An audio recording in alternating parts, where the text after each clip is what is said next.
अस्सलाम वालेकुम नाज़रीन, आप देख रहे हैं इंडियस गैज़ेट पे हमारा प्रोग्राम वाइट कॉलर। जैसा कि आपको पता है कि गुज़िश्ता दिनों हुकूमत की जानिब से एक बड़ा ऐलान किया गया कि गरीब आवाम को रिलीफ़ देने के लिए पेट्रोल की जो कीमतें हैं वो इस तरह होंगी कि जो मोटरसाइकिल चलाने वाले लोग हैं या छोटी गाड़ियाँ इस्तेमाल करते हैं, उनको फ़ी लीटर ₹50 कम में पेट्रोल मिलेगा। और जो अमीर लोग हैं, जिनके पास बड़ी गाड़ियाँ हैं, उन्हें ₹100 फ़ी लीटर पे ज़्यादा देने पड़ेंगे। हमारे साथ अमजद इरशाद साहब मौजूद हैं, सीनियर सहाफ़ी हैं और मईशत के हवाले से खबरों पे ख़ुसूसी नज़र रखते हैं। हम इनसे पूछेंगे कि ये प्रोग्राम पॉसिबल भी था, कैसे तयन किया जाता कि जो गरीब आदमी है उसको उसका तयन कैसे होता? देखें जी, पहली बात तो ये है कि ये प्रोग्राम जो है वो शुरू से जो मैशत पे लोग नज़र रखते हैं, उन्हें ये इल्म था कि ये प्रोग्राम काबिल अमल नहीं है और ये सिर्फ एक इलेक्शन स्टंट, क्योंकि इलेक्शन सर पे खड़े हैं, हुकूमत दबाव में इस वक्त महंगाई की वजह से। और उससे ये नज़र आ रहा है कि जी अपोजिशन जमात जो है, तहरीक इंसाफ जो है, उसकी मकबूलियत की बहुत बड़ी वजह जो है, खुद वह इकरार कर रहे हैं कि महंगाई है। जी। तो ऐसे मौके पर उन्होंने उनके उनके किसी ज़रख़ेज़ ज़हन ने ये आइडिया दिया होगा जी, चलें जी हम तो एक ऐसा खेल खेलते हैं कि जी वो कुछ महीनों के लिए हम मोटरसाइकिल सवारों को खुश कर देते हैं, चिंची वालों को खुश कर देते हैं। चिंची क्योंकि आपको पता है कि पंजाब में ज़्यादातर इस्तेमाल होती है और वो नून लीग उसको अपना बेस कैंप समझती है। तो उनको खुश करने के लिए एक ऐसा प्रोग्राम बनाया गया जो हकीकत में अगर देखा जाए तो ना माशी तौर पर काबिल अमल था और ना ना अमली तौर पर। जी। और ऐसे तजर्बे पहले भी नून लीग करती रही है। देखें, जब शहबाज शरीफ साहब वज़ीर आला बने थे परवेज़ मुशर्रफ की हुकूमत जाने के बाद, तो वहाँ आप देखें पंजाब में सस्ती रोटी स्कीम आई थी। हुँ।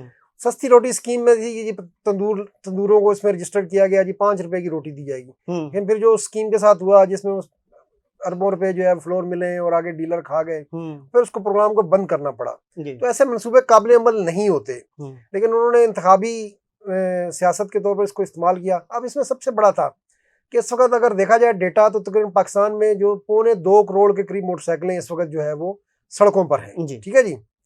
और ये जो प्लान बना था वो ये था कि एक मोटरसाइकिल सवार को तकरीबन जो है वो ₹50 पहले कहा गया जी, ₹50 फ़ी लीटर सब्सिडी दी जाएगी और माना तकरीबन 17 लीटर पर ये सब्सिडी दी जाएगी। 17 लीटर से ज़्यादा अगर वो खर्च करेगा तो उसको ये सब्सिडी नहीं होगी। जी, जी।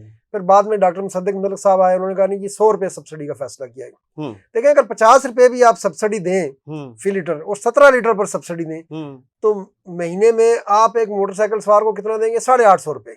ठीक हुँ। है जी। जी, जी। और अगर आप ₹100 देते हैं तो उसको आप ₹1700 कर लें। हुँ। लेकिन उसका जो ज़र तलाफ़ी सब्सिडी का तखमीना था, हुँ। वो सालाना ₹180 अरब रुपए बन रहा था।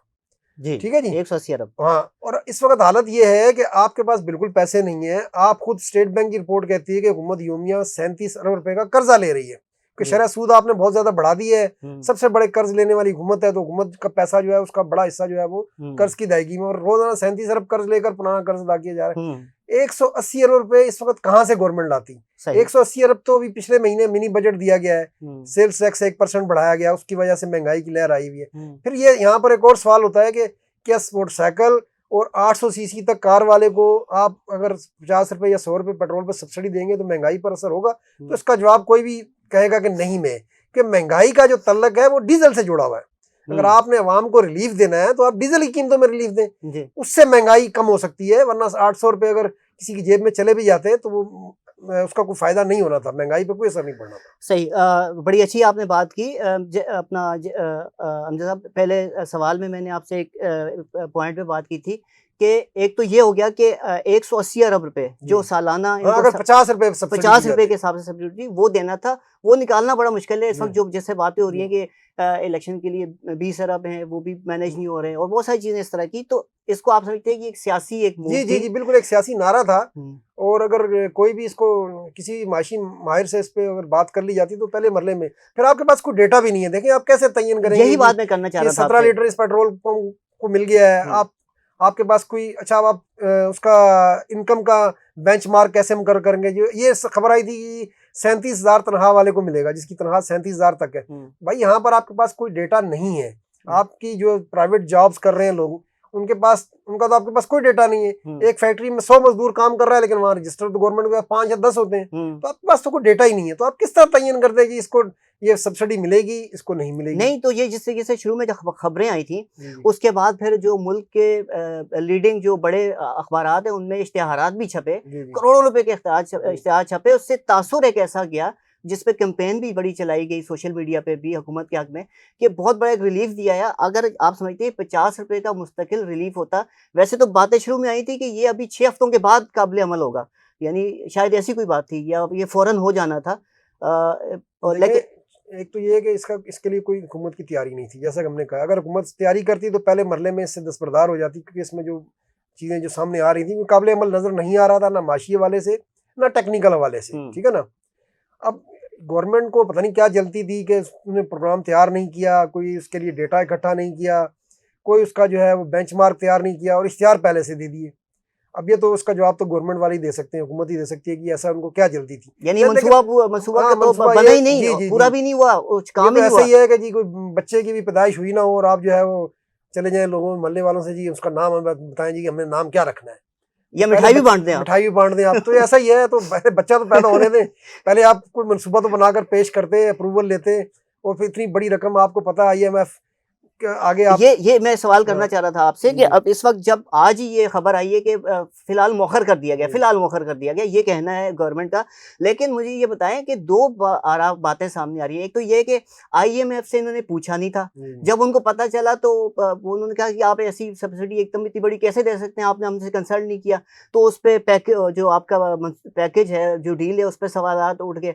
दूसरी ये है कि ये काबिल अमल था ही नहीं और इन्होंने बना लिया, तो अब इनको बाद में ख्याल आया कि जी इसको मेरे ख्याल में फायदा नहीं होगा अगर हम शुरू भी कर देंगे तो। देखें, एक तो जो है ना, हर चीज का मलबा IMF पे नहीं डालना चाहिए। IMF ये नहीं कहता कि आप सब्सिडी ना दें, IMF ये कहता है कि भाई सब्सिडी के लिए पैसे कहाँ हैं आपके पास।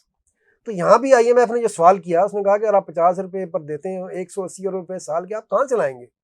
आपके पास तो इस वक्त पैसे नहीं है, आप तो हमारे पास जो है इस वक्त जो है कई महीने से पैसे मांग रहे हैं हमसे। जब आपके पास पैसे ही नहीं है तो फिर आप कहाँ से सब्सिडी देंगे? तो IMF का बुनियादी सवाल वो सब्सिडी की मुखालफत नहीं करता, वो कहता है हमें बताएं भाई आप पैसे कहाँ से लाएंगे। अच्छा, इन्होंने जो मुसद्दक मलिक साहब ने कहा जी वो तो हम जो है वो पैसे अमीरों से लेंगे। अमीर कौन है जी? वो जी हम पेट्रोल और डीजल जो है ना, यानी मोटरसाइकिल और 800 cc से ऊपर वाली गाड़ियों के लिए वो महंगा कर देंगे। भाई जब आप डीजल महंगा कर देंगे तो वो जो 850 रुपये उसको आप महीने का फायदा पहुंचाने वाले हैं, तो डीजल महंगा होने से हर चीज वैसी महंगी हो जाएगी, और वो उसको 850 नहीं, वो उसको 1200-1500 रुपये उसका खर्चा और बढ़ जाएगा। अच्छा, एक इसमें कुछ लोग एक सवाल सोशल मीडिया पे बहुत सारे, आपको पता है कि इस वक्त मुतवस्सित तबके का जो शहरी हैं वो बहुत ज़्यादा इस्तेमाल करते हैं, तो वो भी एक बड़ा सवाल उठा रहे हैं कि IMF तो खुद पिछले दिनों कह चुकी थी, उनकी एक जो ओहदेदार हैं, कि जी हुकूमत पाकिस्तान को तो हम कहते हैं और इन्हें चाहिए कि आप गरीबों को जो डिज़र्व करते हैं, जो उनको आप रिलीफ दिया करें, और जो वो तबका है जो टैक्स ज़्यादा से ज़्यादा दे सकते हैं उससे आप ज़्यादा से ज़्यादा लें, यानी कि आप जो एलीट हैं या अमीर हैं उनसे आप लें और गरीबों को सब्सिडी दें। तो वो अब ये बातें हो रही हैं कि पहली दफ़ा एक ऐसा मंसूबा बना जिसमें गरीबों को रिलीफ देने की बात की गई और अमीरों के ऊपर से, अमीरों से ज़्यादा टैक्स लेने की बात की गई, तो वो भी नहीं बन सका। तो गरीबों को रिलीफ कब मिलेगा? वही बात है, जैसे मैंने कहा, ये इलेक्शन स्टंट के तौर पर इसको किया गया। अगर ऐसा कोई मनसूबा बनाना था, अच्छा ये बात भी गलत है कि जी वो हुकूमत अमीरों पे, जैसे मुसद्दक मलिक साहब कह रहे थे जी हम अमीरों से लेकर गरीबों को, भाई 1000 cc वाली गाड़ी कौन सा अमीर इस्तेमाल करता है? वो तो एक मुतवस्सित तबके की सवारी है, ठीक है। और फिर जब आप डीजल या पेट्रोल पे और इनको 50 रुपये का सब्सिडी देने के लिए या 100 रुपये की उनको महंगा कर देते तो वो तो कौन सा उसको, वो तो उल्टा गरीब मजीद पिस जाता। अच्छा, फिर अब जैसा कि आप सवाल कर रहे हैं ना कि अगर अमीर पर टैक्स लगाना होता, अभी आपने GST 1% बढ़ा दिया है। GST बढ़ने का मतलब है कि हर चीज महंगी कर दी आपने। तो इससे पहले भाई ये तजवीज आई थी कि बैंकों पर सुपर टैक्स लगाएं। बैंकों ने खुद, हमारे वजीर खजाना साहब कहते हैं कि बैंकों ने अरबों रुपए जो है कमाए, सिर्फ ये जो डॉलर की डॉलर के उतार चढ़ाव के अंदर। तो इस वक्त, अच्छा वैसे भी पूरी दुनिया में आप देखें तो इस वक्त 2 कंपनियों पर टैक्स लग रहे हैं। एक तेल कंपनियों पर कि उन्होंने बहुत पैसा कमा लिया है, क्योंकि तेल दुनिया भर में महंगा हुआ। अब तो खैर कीमतें कम हो गई हैं, हमारे यहाँ नहीं हुई बदकिस्मती से, लेकिन पूरी दुनिया में इस वक्त कीमतें बहुत कम हो गई हैं, और ये 2019 की सतह पर, 20 की सतह पर चला गया। तो अब बैंकों पे आपने सुपर टैक्स लगाना था, आपने नहीं लगाया क्योंकि उनकी लॉबी बहुत मजबूत है। तेल कंपनी पे आप टैक्स नहीं लगाते, ठीक है ना। तो इसी तरह आप जो आपका स्टेट का शोबा है, तामीरात का शोबा है, इसमें हमारी पूरी शराफिया के इंटरेस्ट है। सबसे ज्यादा अगर टैक्स जो गवर्नमेंट इस वक्त कलेक्ट कर सकती है वो स्टेट से कर सकती है। स्टेट के शोबे से, तामीरात के शोबे से, भाई आप प्लाटों के लेन देन, ये फाइलें जो इधर से उधर होती हैं रोज अरबों रुपए की, इसके ऊपर आप टैक्स लगाएं ताकि ये सिलसिला रुके। इससे एक से मैशियत को भी फायदा होगा और आम आदमी को भी फायदा होगा। ये जो इस वक्त मकानात और प्लाटों की कीमतें मसनूई तौर पर इतनी ऊपर बढ़ जाती हैं, वो भी सिलसिला रुक जाएगा। लेकिन यहाँ अमीर पर टैक्स लगाना सिर्फ नारा है, अमली तौर पर इसकी तरफ पेशरफ कोई नहीं है। एक आखिरी सवाल, ये पिछले दिनों एक बड़ा खबरें भी छपी और एफबीआर वालों ने भी बातें की कि 10 करोड़ से ऊपर की जायदादें रखने वाले, उनका जब ऑडिट होगा, बाहर हो या अंदर हो, तो उस दिन जो उनकी 10 करोड़ या उससे ऊपर की जायदाद होगी तो 1% हम उनसे कैपिटल वैल्यू टैक्स लेंगे, यानी जो ज़्यादा अमीर तीन लोग हैं। उसके बाद सूरत ये सामने आई कि 250 लोगों को जिनके ऊपर कार्रवाई शुरू की गई, अभी सिर्फ नोटिस दिए गए हैं, वो अदालतों में पहुंच गए। 3-3.5 अरब रुपए उनके ऊपर टैक्स था।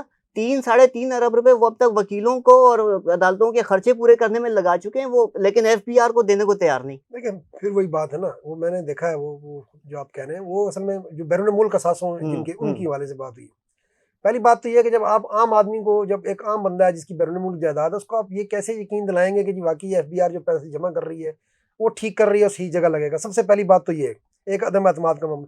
दूसरा ये है कि कोई भी काम है वो आपको ऊपर से आगाज करना होता है। अगर आप जो बड़ी बड़ी शख्सियात हैं और सब जानते हैं कि जिनकी जायदादें कहाँ कहाँ पर है और एफबीआर को भी पता है, अगर आप किसी बड़े 4-6 लोगों से ये आगाज करते तो ये यकीनी तौर पर ये मसला पैदा नहीं होता। आप जो है वो आगाज करते हैं एक नीचे से, मिसाल जो है आप ऊपर से बनाए। आप चंद बड़ी शख्सियात को सबको पता है, ब्यूरोक्रेट भी हैं, पॉलिटिशियन भी हैं, जिनकी जायदादें कहाँ हैं, तो आप उनसे टैक्स लेने का आगाज करें तो फिर नीचे खुद ब खुद आ जाएगा। और फिर आप कानून साजी कर लें। आप चाहते हैं हुक्म इम्तना, तो हुक्म इम्तना पर आप कानून साजी कर ले गवर्नमेंट, तो उसके बाद तो अदालतें नहीं दे सकेंगी। तो ये देखिए बुनियादी मसला ये है कि विल का है। अगर विल होगी तो फिर ही होगा। यहाँ विल की जो है ना वो कमी नजर आती है। बहुत शुक्रिया नाज़रीन, आपने देखा कि एक मंसूबा था गरीबों के हवाले से और वो भी आज मौखर हो गया। लोग कहते हैं कि जी सियासी स्टंट था, कोई कह रहे हैं नीयत अच्छी थी। देखते हैं आगे क्या होता है, ये मंसूबा फिर दोबारा शुरू होता है या फिर ये ख़त्म हो जाएगा। थैंक यू, बहुत शुक्रिया।